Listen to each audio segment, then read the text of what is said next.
My Azusa Lost in the Woods EDH deck is built around 45 forests and obscure cards that thrive on a high forest count. It all started with the card Lost in the Woods, an enchantment that removes attacking creatures from combat if the top card of my library is a forest. When I saw this card, I knew I wanted to build a deck which was able to organically abuse it, and after searching Scryfall for every forest-related card, I found enough to build a forest-themed deck with Azusa at the helm. Azusa, a 1/2 for 3 mana, lets me play 2 additional lands per turn.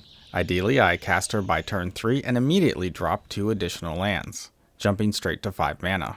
Since playing lands is a special action which doesn't pass priority, opponents won't have an opportunity to remove her before I play the lands. Now let's talk about the forest enjoyers, People of the Woods, Traproot Kami, and Coiling Woodworm. Their power or toughness scales with the number of forests on the battlefield, not just mine, but everyone's. So if I or someone else plays Yavimaya, Cradle of Growth, these creatures can easily hit 20 power or toughness by turn 5, and later in the game that can easily surpass 40. And let's take a moment to appreciate People of the Woods. Its impressionist art is a rarity in Magic, and the old school type line, Summon People of the Woods, is pure nostalgia. I also have 5 creatures which have stats based on the number of forests I control. Treefolk Seedlings, Colonian Twin Grove, Dauntless Doorbark, and Dungrove Elder are all treefolk, some of which have abilities such as Hexproof and Trample, and the one cat, Uktabi Wildcats, can be regenerated by sacrificing a forest.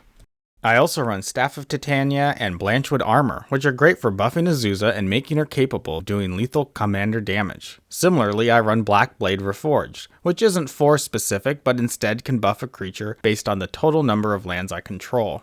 For other forest-themed cards, there's Titania, Nature's Forest, which generates tokens when a forest enters under my control, Oran Reef Hydra, which gets 2 +1/+1 counters when a forest enters under my control, and Baru Fist of Kroza, which buffs my creatures and gives them trample when a forest enters under my control.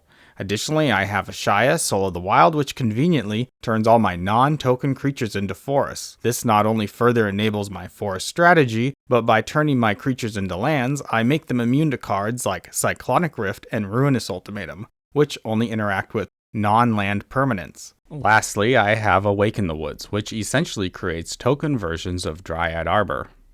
Let's stop here and talk about Dryad Arbor. Dryad Arbor is a forest, which is also a creature. Because it's a forest, it taps for a green mana, the same way Yavimaya makes lands tap for a green mana. And just like Yavimaya or any other land, you play it using a special action. You don't cast it like you would a creature. However, because it is a creature, it will suffer from summoning sickness, and you will not be able to use its tap ability the turn it comes into play. A natural concern people would have about a deck with 49 lands is getting mana flooded.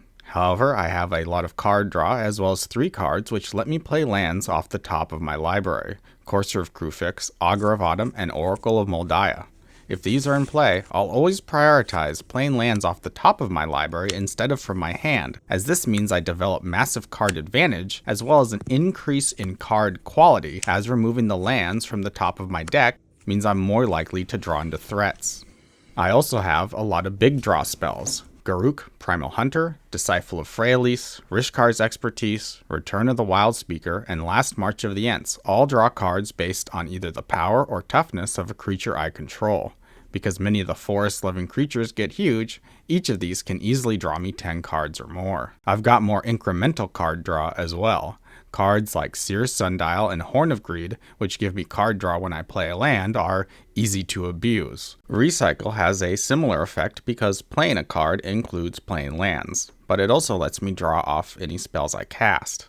Also, I've got Reliquary Tower in this deck, and if I play it after Recycle, the timestamp order will mean that the effect from Reliquary Tower will take precedence and my hand size will be unlimited, rather than being set at 2. That's partially why I also run Praetor's Council in this deck, which returns my entire graveyard to my hand and gives me an unlimited hand size. I've got a few other big mana spells in here. Akroma's Memorial is an important finisher as it gives my giant creatures the evasion and trample needed to run people over.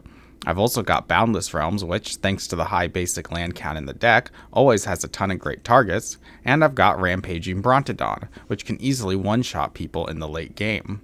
I've also got some other big mana Lands Matter cards, such as Ulvenwald Hydra and Multani, Yavamaya's Avatar. As far as planeswalkers go, I mentioned Garruk, but I also have Vivian Reed, who puts cards in my hand and offers reusable targeted removal, Renin 7, which also provides card advantage and can make powerful treefolk tokens, and Nissa, who shakes the world, who is in here solely for the mana doubling effect. I've played a lot of variants of Azusa over the years, but this one is by far my favorite. Not only is it incredibly budget friendly, but it also completely subverts what most players expect from an Azusa deck. Don't get me wrong, I enjoy casting Eldrazi as much as the next person, but honestly, people know how to deal with Ulamog. They'll team up and take him out. But no one is ready for Dungrove Elder to quietly grow into a 2020 with hexproof, or for Lost in the Woods to actually work and stop half their attacks cold. And that's what makes this deck so fun. It's not about ramping into obvious threats or strip mining your opponents 3 times a turn. It's about surprising them with quirky, under-the-radar cards that turn forests into a force of nature.